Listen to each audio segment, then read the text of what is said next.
In the 90s, Beavis and Butthead was a sensation. On the surface, it seemed like the most mindless, idiotic show on television, but on closer examination, it was funnier and smarter than you'd think. There were two segments to the show. First, there was the narrative segments. This is where you'd see the characters leave the house and interact with society. They'd cause all kinds of trouble and act without discipline. They seemed to represent some kind of teenage primal inner self, a warning of what our generation may come to if we don't subdue that inner self, a social satire covered in fart jokes. The other part of the show is where they watch music videos while commenting on them in a very loose and lowbrow kind of way. It gave us a contrast to the formal critic who traditionally tries to compose themselves in a professional, intelligent way, but really all you need is two jackasses sitting on a couch making fun of shit. Beavis and Butthead pioneered today's various styles of reviewing media. Speaking of media, it only seemed natural that they appeared in video games, like this one on Sega Genesis. It was released timely, during the show's popularity. So, a game based on Beavis and Butthead? We're there, dude. This is gonna be cool. Or is it? The plot goes like this. Beavis and Butthead get tickets to a Gwar concert, but a dog eats the tickets, barfs them up, then they get shredded in a riding mower, scattering the pieces of the tickets all over town, and you gotta find them. A bit far-fetched, but so is the show. In fact, everything about the game is in tune with the show. The humor is there, and the game's graphics look just like the show's animation style. It feels like you're playing a Beavis and Butthead episode. The controls take some time to get used to. It's hard to tell where you're allowed to walk. In the house, you're stuck on a two-dimensional path, even though it appears that you have a whole three-dimensional space to explore. The first thing you do is search the house for items, but anytime I try searching the couch, I end up selecting the TV, and it doesn't let you go back. The TV is the main hub where you select what stage to go to next, like Burger World, the fast food joint. Here, I'm wandering around behind the place. There's a door that requires a passcode. Okay, where do I find that? I'll check out the dumpster. Nope, nothing here. Just a dead rat. Looking around. Wait a minute, how'd I get back to the dumpster? There's no logical sense of direction. Try playing it with two players and you're screwed. You're both always going to be moving in different directions, causing the screen to change at inconvenient times, unless one player leads and masters the art of lightning-fast communication. Now, where's the passcode? I looked everywhere. You know where to find it? I know. In the Cheater's Guide. That's where. The passcode is Butthead? Okay, I thought it was just going to be numbers. I didn't know it was going to spell out a word. Why does the finger go in between the keys? It shouldn't do that. Ah, I hit the wrong key. How do I delete it? Oh, core? That's the backspace key? What's core? Correct? Correct. Oh my god. Oh, why couldn't they just have DEL for delete? And you know, who would ever be named Butthead anyway? Maybe his parents intended it to be pronounced Buttheed. Okay, now we're inside. That was way too much hassle. There's a guy demanding service. You go in the back to get his meal. You're supposed to drop the rat into the fryer along with some fries. So, did I drop it? Or what? What am I supposed to do? Oh, the drop button up there is not for dropping the items into the fryer. No, it's for dropping them on the floor, which is so conveniently hidden by the foreground plane that you would never know the difference. To drop them in the fryer, you select the items, then use the C button. Ah, silly me. I'm such a shit-feed. Who'd have ever thought it'd be self-explanatory? Drop the item in the fryer by selecting drop. Figuring this game out is as awkward as trying to wipe your ass in the dark with a piece of floss while doing a handstand. Or like a one-legged cat trying to bury a turd on a frozen pond. So then you feed the guy this glorious dead rat Happy Meal. Yeah. He pukes it up, and what comes out? A piece of the tickets. How did he eat a piece of the tickets? I know it's just a game, but come on! That'd be like if I ripped up a piece of paper and then somehow a piece ended up in a dog's ass across the street. Everywhere you walk, there's something on the ground trying to kill you. Beavis and Butthead each have their own health meter, so you can switch between them to conserve health, but it doesn't take long for it to drain, and it doesn't matter who dies, whether it's Beavis or Butthead, all it takes is one of them, and the game's over. No extra lives, no continues, nothing. You can save the game, but you have to make it back alive to the exit, return to the house, and go to the poster where you can put the piece of the tickets in a safe place. Then it gives you a password. But after you die, it doesn't continue. It still resets back to the beginning. In other words, every time you die, you have to enter the password. It shouldn't make you do that! The purpose of a password is for when you turn the game off and come back another time! Okay, so let's enter the password. Wait, I picked password? What happened? Watch as I clearly highlight password. I hit start, and the game starts up from the beginning, as if nothing happened. You have to hit A, or possibly any of the other buttons. Now you get the password screen. Yay! But it's made of upper and lowercase letters. When you're writing that down, how are you going to tell the difference between an upper and lowercase X or O or K? What about the L? That's not even a real lowercase L, it's just a smaller uppercase L. And how are you supposed to enter the password when the damn arm is in the fucking way? The dumbasses who made this game have all the intelligence of a brick? Combined? Did Beavis and Butthead design this game? Alright, done. What's happening? Okay, guess what button you press this time? Start. Wait, where's my fucking health? Where's my fucking items? The ticket piece is still there, but other than that, the password is useless. What good is a password if you're almost dead and all your items are gone? I don't want to collect this shit all over again. This game is less fun than 52 card pickup. I don't even know what to say. I'm out of words. So, how do you refill your health? One way, you could eat the rotten burger next to the dumpster, then go to the sick room at the hospital, if you can make it that far before the burger continuously drains all your health. And even if you make it that far, good luck getting back out of the hospital. They block the exit with some fart knocker who thinks he's at a barbecue. At first I thought he was wearing a doctor's smock, but it's a cooking apron. And he has a burger on a spatula, I guess. I think they put him on the wrong stage by accident. By the way, there is a quicker way to get out of a stage, by choosing sucks. But all the items you collected in the stage are now gone, making it pointless. Another way to get health is to shoot a million spitballs at these police officers who look like Don Knotts. They sometimes give you health. But look at how many hits it takes to kill this butt munch. Every stage, no matter where you go, the enemies are too abundant, and if you step back an inch, another one spawns in its place. You're caught in a surge of bowling balls, skateboards, and pedestrians. Jeez, enough is enough. There should be a name for this kind of game. Actually, there is. It's called crap. There's a part where you get a gun, but most of the enemies in this area are all birds and rats, which are next to impossible to shoot. The rats especially, because they're too close to the ground. Did you think you can duck and shoot? No, you can't. In the sewers, most of the gaps are too wide to jump. Get over there! Get over there! Ah! Fuck! You know what, you fucking game? I banged your mom. The part I hate most of all is the hospital. You're racing down the halls and there's a naked guy chasing after you. If he catches you, it's game over. Why is he naked anyway? I know why he's naked. Because he has no clothes on. And what are these things? Health? No! In any real game, a white container with a red cross on it is always health. But not in this piece of shit. Here, they slow you down. And you're in the middle of the screen, giving you no time to react. It's over. I don't know.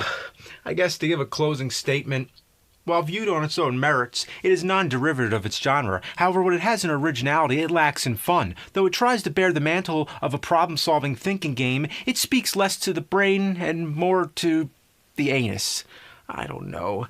It's one of the most brutal, most unforgiving, worst games I ever played. It's so bad it goes beyond analysis, and I've critiqued so many games, I don't even know what to say anymore.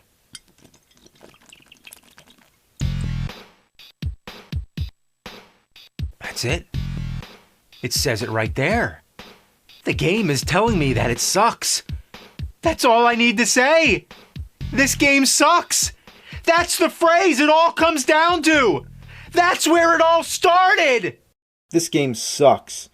Beavis and Butthead taught me everything I need to know. You know what else they taught me? Change it. Ghostbusters is one of my favorite movies from the 1980s. And it's a movie that still stands up to this day.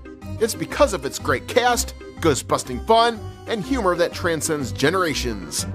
Let's talk seriously. Now, for the entrapment, we're going to have to ask you for 4 big ones, $4,000 for I had no idea it'd be so much. I won't pay it. Well, that's all right. We can just put it right back in there. Thank you. We certainly can, Dr. Venkman. No! And that song? Gotta love that song. When I think back on the video game of the same name, however, I had pixelated nightmares. This game just wasn't bad, it was god-awful. Now, in order to review Ghostbusters here, which came out in 1988, well, we're gonna have to rewind all the way back to 1984 to check out the Atari version. And before checking out this Atari version, well, we have to rewind even more back to 1983 when the movie was just being greenlit to get the full scope of this story. So yep, the year is 1983, and the movie studio that greenlit Ghostbusters gave the director of this film just under a year to write, film, edit, and release Ghostbusters in time for a summer 1984 movie release. The end result, of course, was a rush job that worked out absolutely perfectly. But when Activision picked up the rights to create the Ghostbusters video game, they were also given a rush job timeline of only 6 weeks to create, code, playtest, and release this Atari game, which would also release just in time for the movie. Wait a minute, 6 weeks? Never heard this story before. E.T.? Oh my god, not this bullshit again. And we all know how that story went. And of course, since this video game was rushed through production, we were given another game that was riddled with problems. Terrible controls, weird gameplay, and I don't even know how to get the hell off this screen. Ah! Oh, come on! I've got one red button, it's not even working! Piece of shit. So yep, this video is nothing but, well, a piece of shit, like I said. But I have to say the most annoying part of this video game is that you spend most of your time driving to every destination on the screen. And of course the main problem is look how big of a monster dick car they give us. And they couldn't shrink this shit down just a bit? Come on. This thing practically takes over most of the screen. Like a dick. In the game of Ghostbusters, why are we driving everywhere? I just want to sit down and bust some ghosts. Like right here. And of course this is over before we know it. And we're back to, more driving. About to run your ass into a tree. In fact, the main reason why you drive around in this game so much is because at one point, the creator of this game actually intended this to be a driving game. A Ghostbusters driving game? Can you actually imagine what that shit would have looked like? Oh, for crying out loud. What has that got to do with it? Back off, man. I'm a scientist. Now fast forward to 1988, which coincidentally is the first year that the Nintendo Power magazine came out, and we find that the Nintendo is gaining steam. And this is also the year that the Nintendo keeps increasing in popularity. So Activision decided that, hey, wait a minute, hey, let's bring Ghostbusters to this console. After all, it was a kick-ass movie. But instead of just creating an all-new game off the hit movie, well, they decided to dust off that old Atari game and just upgrade the graphics and gameplay. But the problem is, you just can't shine a turd and get diamonds. Actually, you get a golden shiny turd, like this bullshit right here. Wait a minute, did I just pee on this? Well, anyway, start this game up, and we instantly see the differences and similarities of the original Atari game. But don't let this game deceive you, because we're gonna have to exorcise the shit out of this satanic hellspawn of a game, because there's hardly any fun Easter egg references from the movie here. You want ghosts? Well, how about some generic ghosts? Want that creepy ghost librarian? The taxi driver ghost? Or a Slimer to show up? Well, here, we have this, white blobby bullshit. What the hell's that? Want iconic scenes and backgrounds like this elevator or the ballroom to run around in? Well, check this out. We've got a gas station. Gas station? Of all the upgrades this game gives us, some asshole really thought we could use a gas station? I'm about to shove this pump up your ass, Activision. You know what? I'm done with this game. I can't take it anymore. Get out of my way. I'm out of here. Don't you dare try to stop me. He slimed me. Either that or he jizzed all over my face. Gross. Alright, so once getting back into the game, we get to drive around the screen until one of these city blocks lights up, signifying that there's a ghost to bust. We got one! Yep, we sure do. Head over here and... what's that say there? I can't get in because we need a beam. How's my character not have a beam already? You'd think as a Ghostbuster, you'd be at the ready for this kind of shit, but no, this is the Activision version of Ghostbusters. But alright, fine, I'll play ball. If we head over to the shop here, we can go pick one up. Now at this point, I'm going to do some foreshadowing here. I'll let you guys know that this damn equipment gathering bullshit has led to some childhood gaming trauma that's lasted over 20 years. But hold on, we'll get to all this. I just have to work up to it so I can let this shit simmer for a while. So just like with the Atari version, we'll be driving everywhere in this game. And on the way to our destinations, we'll have to avoid all kinds of other cars and obstacles, like we're playing a driving game like Spy Hunter or something. Oh, come on, I don't have time for this!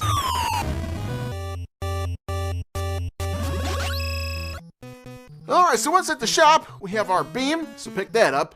And we have all this money left over, so let's grab a few more items here. Not sure what this stuff does, but sounds fancy enough, so guess I gotta have it.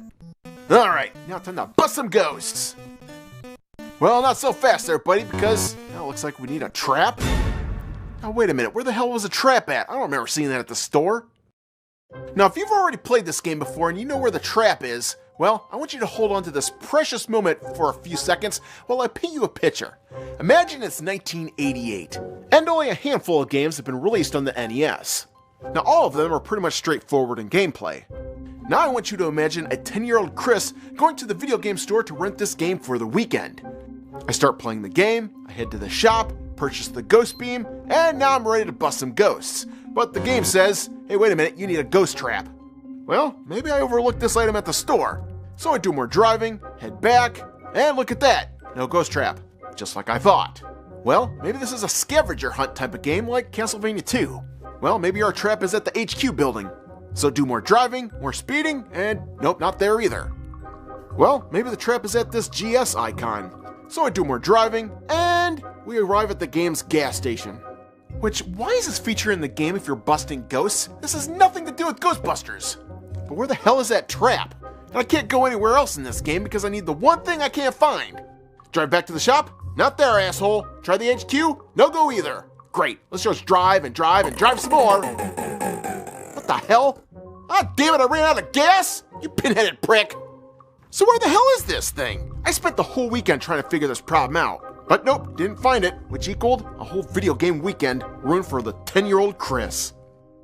Now fast forward 20 years later when I'm first starting to do the Irate Gamer series, and I thought, hey, you know what? I'm gonna pick up that Ghostbusters game and see if I can find that trap again. Because surely by now the answer to what I'm looking for is online. And it was then when I made this startling conclusion. Oh, it's in the shop. You just have to keep pushing down to reach the second page. A second page? 20 goddamn years and there was a second page all this time? What the fuck? Oh, I hate you. I hate your family. I hate your Atari game. I hate your sequel. And don't even get me started on that 2016 movie reboot garbage. Ah! I cannot believe that there was a second page this entire time. And there's nothing even on this page to signify that there's a second one. An arrow would have been nice, or a page number. But no, we don't get any of that. Thanks, Activision. Thanks a lot, you Donkey Kong slub my ding-dong all day long, you fucking dickface. And if this trap is so valuable that you can't even advance in the game without it, then why the hell are they placing it on page 2? Instead, they place this fucking ghost horn right here for us to look at. 30 years later and I still don't know what the hell this thing does. And besides that, there are less than 10 items you can find in this shop. You mean to tell me you can't fit this all on one page? damn it, Activision, 20 years! 20 damn years. Alright, so now that I finally have my trap, well, I'm so happy I'm about to bust my nut all over these damn ghosts. Because now, I can finally see what the hell lies next in this game. Well, after I'm done driving my happy ass all the way over there. Yep, and it's about damn time. Here we have new screens to look at, and they are glorious. Just capture the ghost in your streams, bring them to the trap, hit the button, and bam! Easy money in the bank. Alright, and I got all 4. And they were even nice enough to give us a couple different scenes to run around in. Drop the trap, bust some ghosts, and don't cross those streams. Don't cross the streams.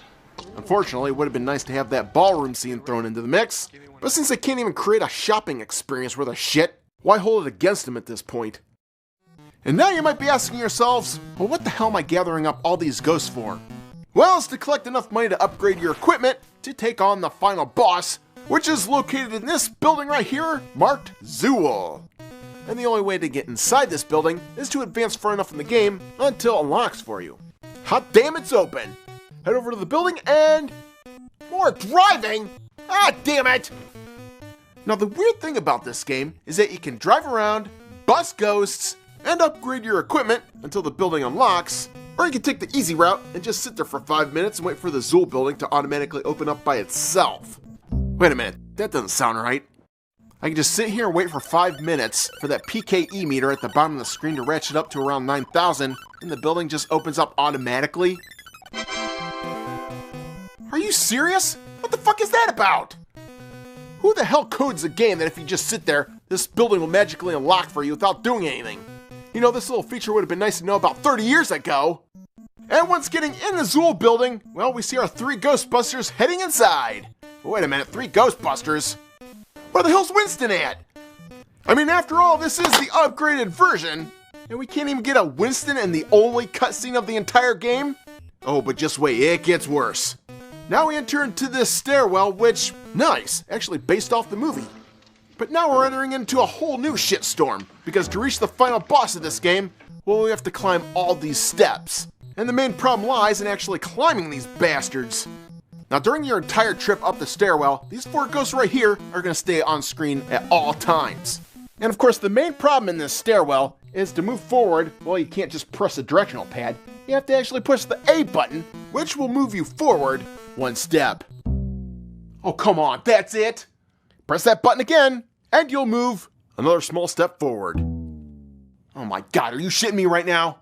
Well, I wish I was, because you'll be trying to get up these stairs and pushing this button so many dang times that your fingers will start bleeding from the repetition.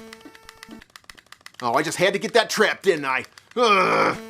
And when these ghosts start coming at you, there's nowhere to run. And I'm 3 guys deep here, which makes me a huge-ass target. And good luck trying to defend yourself here, because the other button does jack shit.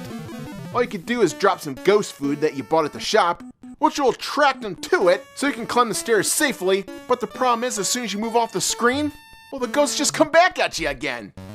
Ah, get the hell away from me! Oh, my poor fingers! Now I tried as hard as I could to get up this stairwell, and the best I could do was, well, reaching stairwell 11. And if you're wondering how many floors actually exist in this level, well, there's a grand total of 22, which is also the actual number of floors in the movie. Look, I appreciate the attempt to be movie accurate here, but why give us 22 floors of bullshit when you can't even make Slimer the right color? My god, when does the insanity end? And just look at this kill screen you get.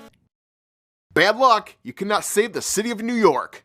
Well, you didn't really give me a chance there, buddy, with all this bullshit button pressing going on. Couldn't even give me a proton pack to defend myself. Maybe if you took more than 6 weeks to produce this game, I could have had a chance. Why not flip us off too while you're at it? Now at this point I could probably just pop in the Game Genie and fast forward my happy ass all the way up to the top of the stairwell, but I'm sure a bunch of assholes will pop out of the woodwork and go, "Oh my god, AVGN did that, you can't do that!" Yeah, I know. So you know what I'll do? I'll just montage my way up to the top. It's the final countdown! What the hell? Copyright claim? Ah, damn it, YouTube, you suck! That was a perfect song too. Alright, well fine. Instead of speed racing my way to the top with a Game Genie because AVGN did just that, I'll just go ahead and transition myself to the top of this stupid thing. Alright, so you guys happy now? There's no AVGN copying, no shit pickle, no nothing. So, alright, leave me alone. I'm just trying to get through this game and then I'll be out of here. Toasty! Alright, so now we finally arrive at probably one of the most cool screens of the game. We've got Stay Puft down here, Stone Dogs, and White Slimers. Alright, fine, I don't care at this point, but we've also got the main boss of this Zool building, Zool herself. Wait a minute, that's Zool. This is Gozer. Well, this is confusing. Why the hell did they call this the Zool building when it's clearly the Gozer building? How do they get stuff like this wrong while still managing to accurately give us 22 floors of ghost-busting nonsense? This selective movie accuracy thing just pisses me off. Toasty! And of course, true to fashion, taking down this boss is also a pain, since you have to hit her 8 times without hitting the bottom of the screen, and if you do that, Gozer's health returns to normal and you have to do it all over again. Stop going to the bottom of the screen! How the hell am I supposed to do this? This boss is tough! To borrow from Ghostbusters, man, you got the tools, you got the talent, and when someone asks you if you're a god, you always say yes. Huh, good advice, Winston. Let's do this! Take this, Gozer! This chick is toast! So after turning her into toast, we get an ending congratulating us on our victory. Or should I say, congratulation? Oh my god, please make this shit stop. Not only do we get congratulated, but we also get proved. You know, for a game that only has 5 sentences in it, it's not like the game's proofreader was overburdened or anything. So how the hell does this stuff even happen? And of course, misspellings aside, what the hell does this sentence even mean? You prove the justice of our culture? Who the hell even says this? I've seen Ghostbusters like 50 times, and not once did I think to say, you know what? These guys just beat Gozer. I think they just proved the justice of our culture. Ugh, utter nonsense. Can I ever get an ending that's satisfying? Especially when it comes to an iconic game like Ghostbusters. Maybe something a little more like this. Keep on busting, keep on gaming, keep on having fun. Know that we Ghostbusters, we got your back. Take care, Chris. Now that is an ending. Hey kids, you like the Rugrats? Well boy oh boy, I'm about to ruin that for you. From the creators of Your Childhood Is Now Ours to Fuck comes Tugrats. That's right, it's the Rugrats porno spoof that you didn't know you wanted. Probably because you didn't want it. Though if it's anything like the show, there's gonna be more dog food eating in this film than in Dogfucker. Wood Rocket normally does specialize in porno spoofs that make fucking a giant piece of wood seem more appealing, so this is the natural progression after seeing someone have sex with SpongeBob. Guess I really should get to that one at some point. Too bad I don't want to watch SpongeBob fuck. Then again, I didn't want to see this thing's private parts either. Maybe Tugrats isn't going to be as disturbing as I thought. Ugh. Might as well watch this thing.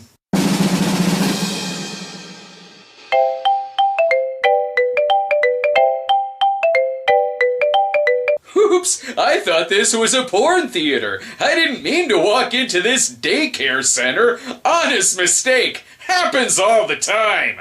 The movie is so proud of its logo that it shows it to us not once but twice, as if it's saying, yeah, you're pleasuring yourself to a Rugrats porno. Live with it. Sure, it says powered by Pornhub, but what it really means is power bottom of the barrel by Pornhub. That way, when you pause it, you'll get an ad that says, make any girl fuck. Did that ad just try to sell me rape?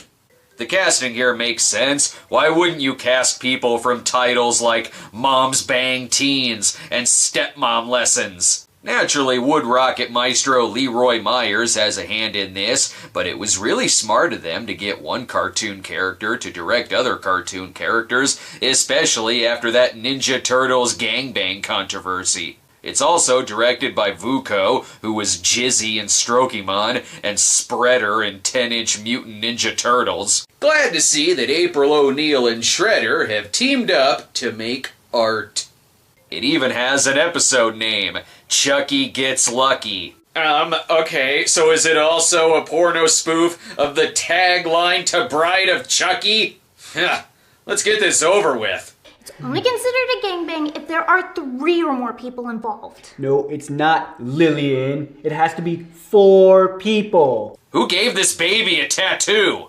Oh, did I say they were babies? Relax, the movie covers that. Can we do something fun? Like what, Chucky? At least when we were babies we could play. Now we're adults. Still not jerking off to this. They're trying to decide on what to do for fun, and judging by the way they're dressed, they're probably gonna start some Not My Gerber Baby campaign. But why break away from dialogue like this? Hey, I'm not saying bugs are delicious, but if your asshole was a big bug, I would immediately drop to my knees right now and toss your bug salad. I just asked you what time it was. And what the fuck am I doing in this movie? I look like everyone with a shaved head and facial hair. I smell another character, unfortunately. Who could that be? It's the cops. You're all going to jail. It could be the bottle of dick grease that I ordered off Amazon, or it could just be a convenient plot point. Either way, things are about to get interesting. No, it isn't. Oh, it's an Angelica cosplayer. Since they're supposed to be adults, this is like watching people with a learning disability fuck. Everything about this movie has a restraining order against dignity. I'm glad you all answered our Craigslist ad. Now we can get this Comic-Con orgy underway. Who brought the Cynthia doll to shove up my ass? I did. And in case you haven't gotten the point... Hide and go peek. That game's for babies. And we're clearly not babies. We're adults now. I get it. You're still going to hell. It's called adult baby syndrome. It's a thing. You can Google it. Definitely not gonna be doing that. It's bad enough that I Googled Tugrats. This is clearly a reference to the classic episode where Chucky motorboated Angelica. Can't wait to see him go down on her clam canyon. And with that, Chucky left to down a bottle of aspirin and chase it with a bottle of tequila. Even the movie needs a pill to get a hard-on. Either they're playing hide and seek, or the actors just simply left. Either way, someone's just dropped acid while watching this. Double duty. Can't wait until Reptar splooges green icing all over his face. It'd still be better than the Reptar bar. This is scarier than a room full of clowns. It's not. Then they sneak into the kids' room to fuck. They can't wait to tell their future child that they were conceived on their sister's bed. I gotta give props to, well, the props. It's the only pussy I don't have to black box here. The movie is a subtle reminder that the title, Rugrats Go Wild, was foreshadowing the Rugrats as adults, exposing their breasts to the camera. Even the action figure in the shot is pleading for help. And if you think the rest of the movie is just Chucky and Angelica fucking, yep, you win nothing. You better go find everyone else right now before you have to explain why you were too dumb to go find them quicker. Oh, that's right. Damn, someone's gonna be really disappointed that this movie ended before getting to the cast orgy. But that person is now in prison, so he's really no threat to any of us. And there you have a movie I was obligated to watch because of all the messages I received about it after it was released. Could be worse, could be a Serbian film. It's also an episode that I'm obligated to add cameos to pad out the running time. There's a lot of cinematic and television universes out there, aren't there? Hell, if you're gonna start a new show nowadays, it's almost expected you have a spin-off ready to go just in case it becomes a hit. The ones that started it were arguably the Universal Monsters, and the most popular today is arguably the Marvel Cinematic Universe. But somewhere in between there's a universe everybody overlooks, the Hanna-Barbera universe. Yeah, from Yogi Bear meeting Huckleberry Hound to Captain Caveman meeting the Flintstone Kids, even having so many characters they formed their own weekly Laugh Olympics. This was for little kids what Monsters and Marvel were for big kids. And you know what? They didn't get enough attention. It's hard enough having one show get off the ground, but when you literally have so many you can have your own Olympics, that's pretty damn impressive. I bring this up because one of the biggest Hanna-Barbera crossovers that kids wanted to see and had to wait years to finally get came to us in 1987 with the Jetsons meet the Flintstones. Shit's going down!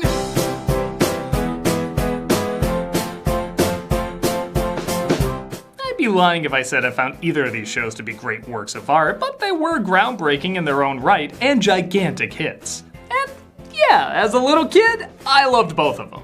They were bright, colorful, easy to follow, and to their credit, very imaginative. At least in terms of how their worlds worked. They were among Hanna-Barbera's most profitable properties, but despite years of requests, they had no idea how to make the Stone Age meet up with the Age of the Future. Well, after years of waiting, they finally came up with a TV special to combine the two.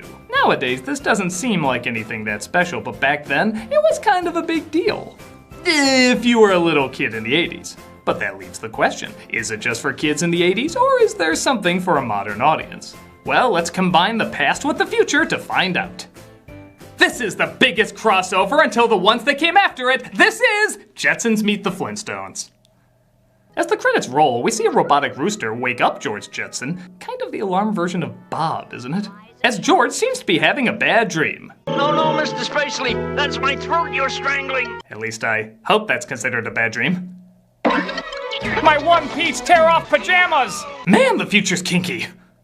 Cut to earlier in the day, plus 66 million years, as we see Fred Flintstone is getting up as well. Hey, stop! Cut it out! Do you hear me? I hate whenever I see that now I have to block out Weird Al Yankovic doing his weird tongue trick. George gets ready for work while his boss gives him a call. George, it's Mr. Spacely. What shall I tell him? Drinking in the morning again, George? Thank God the kids are dead. Dark Jetsons will return after these messages. The food machine seems to be broken, giving everybody the wrong meal. You ordered ice cream for breakfast? I ordered capsulated whole grain cereal with dehydrated fruit chips. Ah, an LA millennial breakfast. I gotta meet Mr. Orbit. He's helping me with my science project, a time machine. Now there's a real waste of time. Yeah, now continue on your sidewalk that moves your perfectly able feet. Also, time machine is just a school assignment? Isn't that like bringing the dead back to life for your religious studies class? Wilma, the elephant is out of hot water! No, he's not. You just don't want to know where it comes out of. First thing tomorrow, I'll have the plumber bring a new elephant. Trust me, you don't want to see where they put the old ones.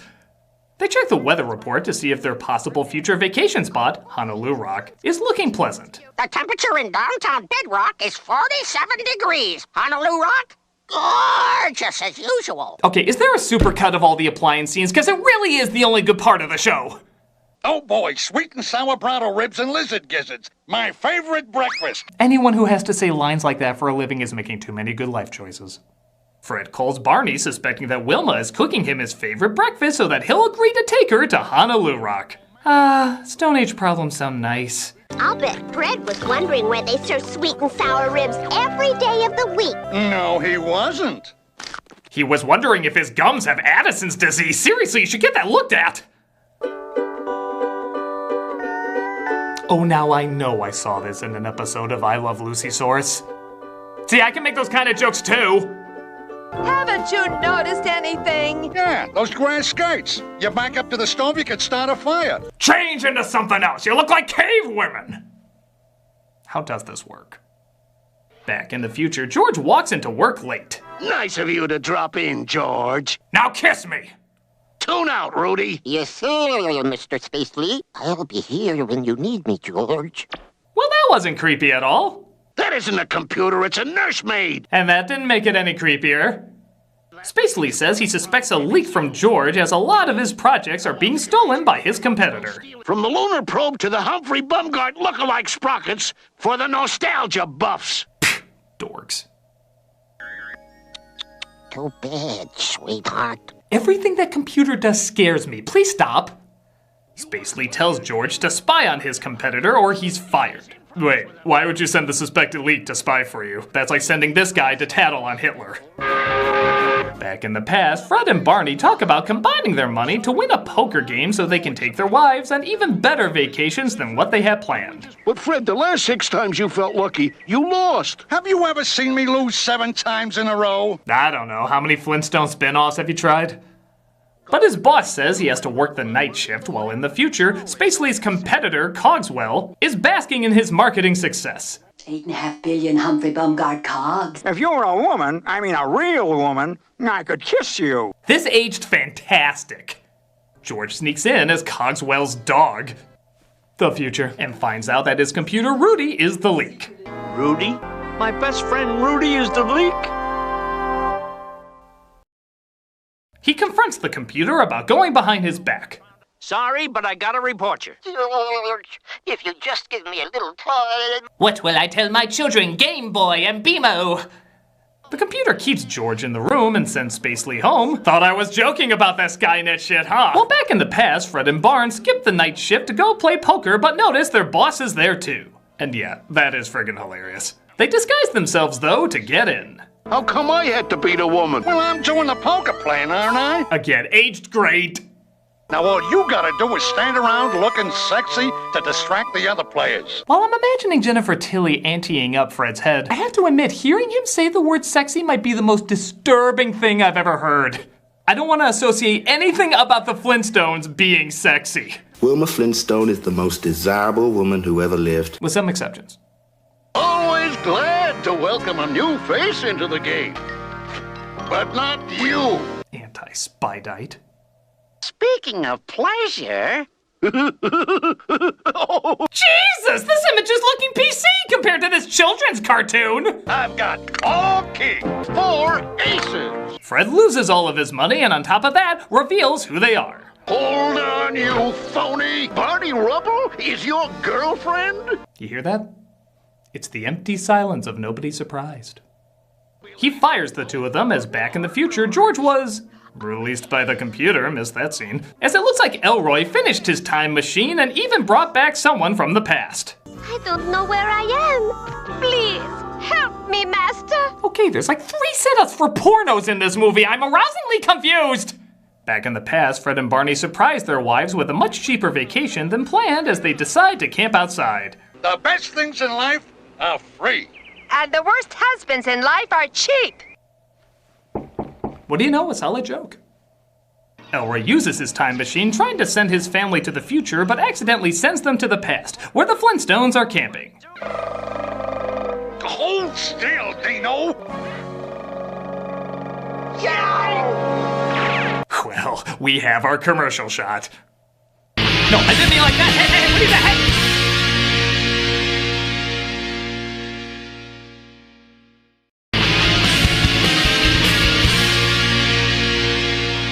So the Jetsons finally meet the Flintstones 1/3 through the movie. With all the repeated backgrounds, who knew Hanna-Barbera could pace themselves? Only the Jetsons think the Flintstones are from the future, and the Flintstones think the Jetsons are from the past. That'd actually be cute if it wasn't hopelessly idiotic. They send their dogs out for, let's face it, commercial shot number 2. Friday night at 7 on that syndicated channel you never bothered to learn the name of. They finally all meet each other and figure out what proper time period they're in and from. Elroy says it'll take a bit to fix the time machine, so the Flintstones try to convince them to stay. You'll come home with us. But won't that interfere with your vacation? Or the timeline of humanity. No, you're right, vacation's more important. They take them to their work picnic where Fred hopes that showing off the future gadgets will get them their old jobs back. This outfit, it's a little drafty. I can hear my friends laughing all the way from the future. Well, maybe you can get us back to our proper time period, hi? Why yes, mid-80s cartoon, you would feel naked without a pointless music video. She'll do the bedrock rock. Each dude will sigh. She'll do the bedrock rock. Call our lawyer. We got more lawsuits against him than Uber. Mine, all mine. Fred introduces George's inventions to his boss, who decides to use them to his advantage. And for our jobs back at double our salaries, our cousin will make you a winner. Hey, remember Pebbles and Bam Bam? Oh! I don't know, I had a blackout there. They use George's device to win some of the challenges, but lose the last one, causing them to still not get their jobs back. Well, that was pointless. Meanwhile, in the future, Spacely breaks into George's home to find out where he went. He's ruined my business and now he's not man enough to face me. My PR says it's because of my Hitler stash, but I'm sure that's Jetson's fault too! Meanwhile, in the past, they try to fix the time machine with a pair of pliers. It's not easy working with nuts all your life. The Flintstones accidentally get sent to the future where they meet Rosie, the robotic maid. I never heard a tin can talk before.